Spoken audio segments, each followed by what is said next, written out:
Hello, everybody. It's the 30th birthday of the Nintendo coming up. Got kind of one here.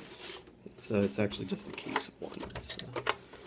But it if you grew up in the 80s, it's in North America. You pretty much probably played one at some point, and it I have a lot of good memories of the Nintendo from when I was a kid, and it's not the first video game console I played. I have vague memories of playing Defender for Atari, um, but it was the Nintendo was the one that captured my imagination. It was largely thanks to this guy right here, Super Mario Brothers. When I was 5 or maybe 6, um, I went over to the neighbors with my sisters, and they were playing the original Mario Brothers on a Nintendo they had in the basement.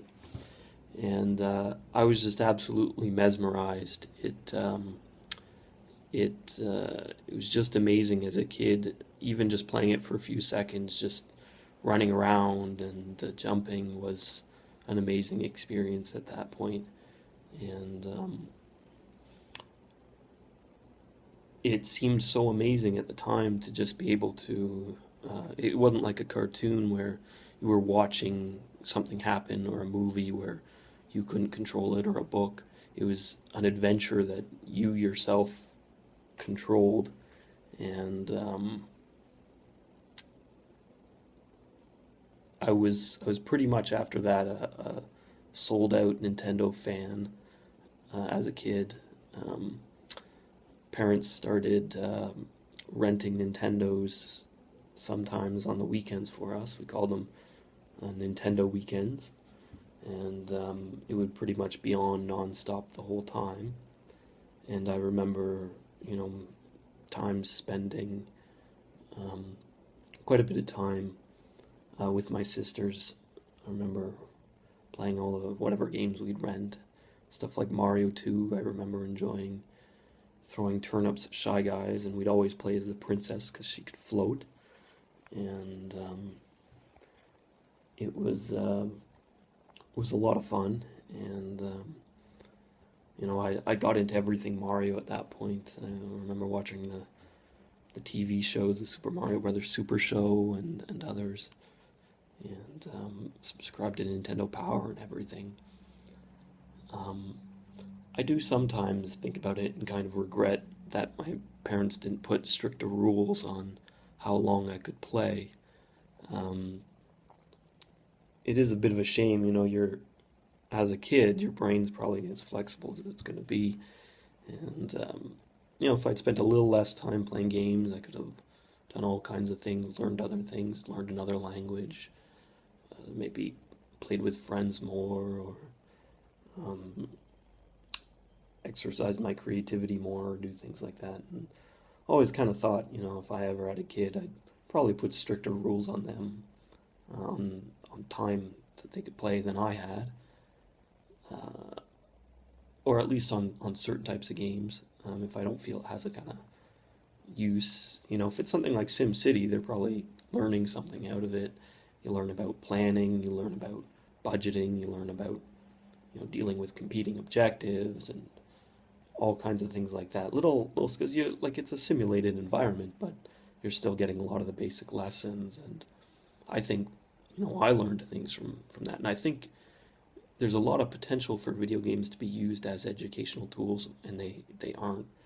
People aren't really thinking of them in those terms of learning a lot of those kinds of things. But anyway, I can ramble on about that some other time. I do owe a kind of professional debt, I guess, to Nintendo and video games more generally, because it was video games that got me into technology. I, we had when we had computers and such at home, I,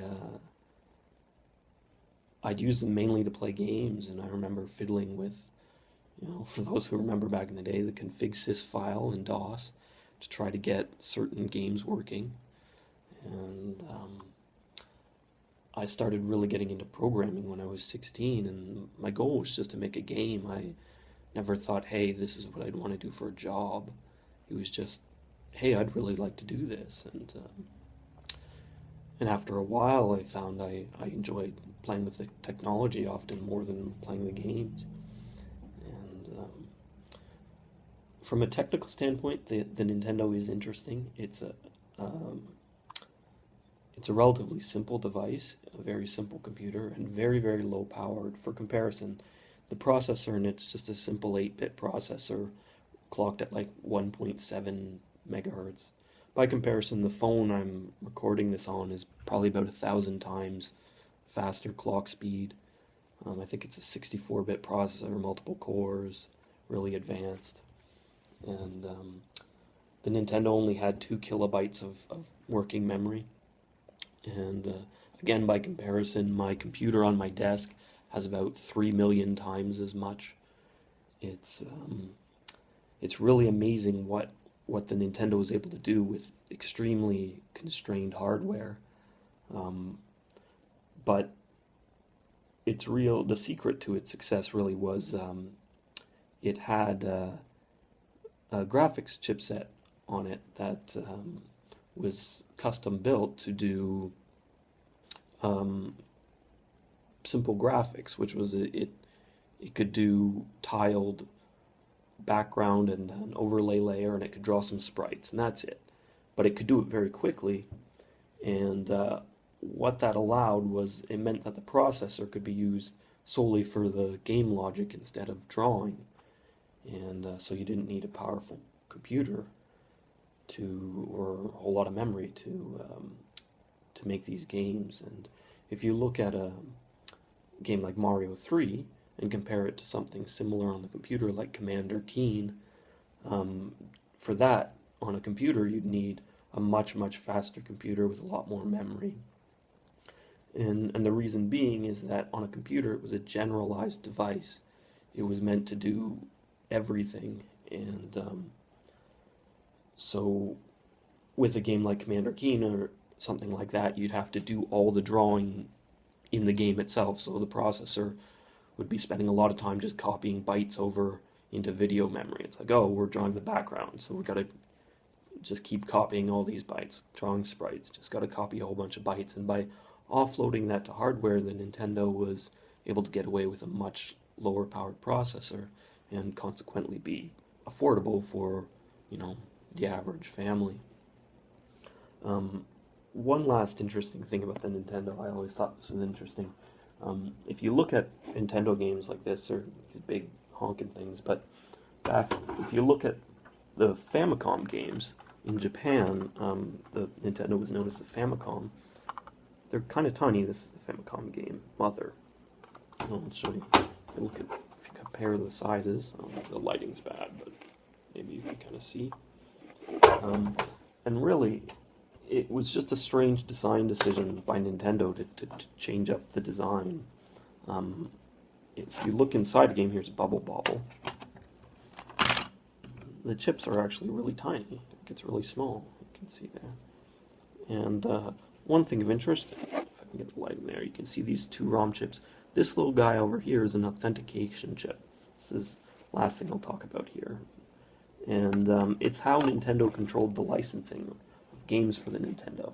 Inside the Nintendo there was a lockout chip, and when you powered the Nintendo on, it would try to communicate with this little guy on the cartridge. And what it would try to do, essentially, like in layman's terms, is it would do a mathematical secret handshake, so to speak. And that was the way it knew it was a licensed Nintendo game.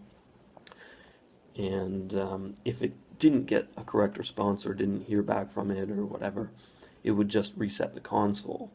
And so if you ever put a Nintendo game in and it started working but would keep resetting, it meant that maybe the pins were dirty here, but it wasn't contacting this guy here. And so it was just continually resetting because it didn't think it was a licensed game. So when companies wanted to make a game, they had to submit it to Nintendo and get their approval, and then essentially the licensing fees that they had to pay to Nintendo was essentially the purchasing of these chips, these little authentication chips. Eventually, some companies did manage to make compatible authentication chips, most notably Tengen. If you've ever seen those Nintendo games in black cartridges with a little bit of a slant at the top, those did not have the Nintendo seal of approval on them, and they had made their own compatible chips. There was a big lawsuit about it. I forget how it went, but that's how that worked. Anyway, I've rambled on long enough. If you've got any ideas or comments, let me know. I'd love to hear feedback. And if you have other things you want me to talk about or go in a different direction, let me know.